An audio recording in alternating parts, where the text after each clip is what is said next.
बहुत दूर बादलों से भी ऊपर एक अजीम परिस्तान था। इस परिस्तान में एक नेक दिल बादशाह और एक रहमदिल मालका रहते थे।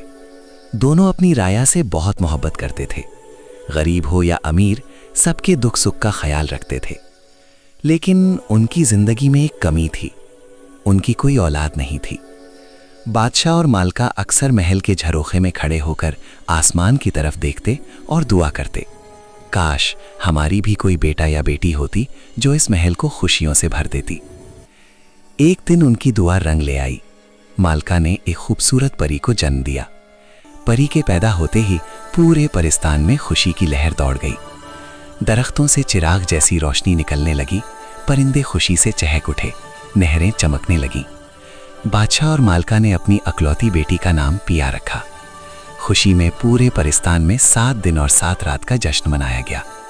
पिया चाहती थी कि हवाओं के साथ उड़े, पहाड़ों को देखे, नदियों के पानी को छुए, परिंदों के साथ परवास करे, मगर महल की दीवारें उसकी दुनिया को कैद कर लेती थीं।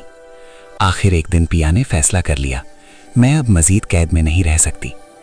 एक रात वो चुपके से खिड़की से बाहर निकल गई। जैसे ही वो महल से बाहर आई, उसे अपनी रूह आज़ाद महसूस हुई। वो पहाड़ों में घूमी, नदी के पानी में हाथ फेरे, जंगल में जानवरों से दोस्ती की। लेकिन जब वो महल वापस जाने लगी तो अचानक एक खौफनाक आवाज़ सुनाई दी। पिया ने पीछे मुड़कर देखा तो एक जादूगरनी खड़ी थी।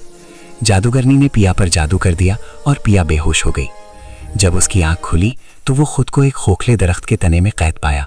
वो जंजीरों से जकड़ी हुई थी और उसके पर काट दिए गए थे। जादूगरनी हंसकर बोली, तुम्हारे बाप ने मेरे पर काटे थे, आज मैंने तुम्हारे काट दिए। अब मैं तुम्हारी शक्ल बनाकर महल जाऊंगी और तुम्हारी जिंदगी बर्बाद कर दूंगी। जादूगरनी पिया की शक्ल बनाकर महल चली गई। बादशाह और मालका अपनी बेटी को देखकर बहुत खुश हुए, लेकिन कुछ दिनों बाद उन्हें महसूस हुआ कि पिया का रवैया बदल गया है।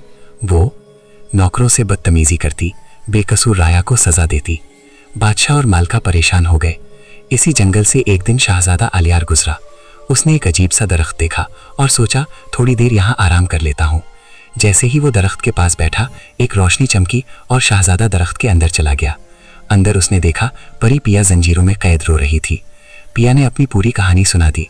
शहजादा अलियार ने तलवार से जंजीरें तोड़नी चाहीं, लेकिन वो ना टूटी क्योंकि वो जादुई थी। पिया ने कहा, उस जादूगरनी का दिल नदी के पास छुपा है, अगर वो टूट जाए तो सब ठीक हो जाएगा। शहजादा नदी के पास गया और जादूगरनी के दिल पर तलवार मार दी। जादू टूट गया, पिया आज़ाद हो गई और उसके पर वापस आ गए। दोनों महल पहुंचे तो जादूगरनी अपनी असल शक्ल में सामने खड़ी थी। वो फिर जादू करने लगी, लेकिन इस दफ़ा परी पिया ने अपने परों से रोशनी का जादू किया और जादूगरनी का जादू हमेशा के लिए ख़त्म हो गया। बादशाह ने शहजादा अलियार से कहा, तुमने हमारी बेटी की जान बचाई, बताओ क्या इनाम चाहते हो। शहजादा ने पिया की तरफ देखा। पिया शर्मा गई। शहजादा बोला, मुझे कोई इनाम नहीं चाहिए, मैं आपकी बेटी को अपनी ज़िंदगी का हिस्सा बनाना चाहता हूँ। बादशाह और मालका खुशी से मान गए। परी पिया और शहजादा अलियार की शादी हो गई।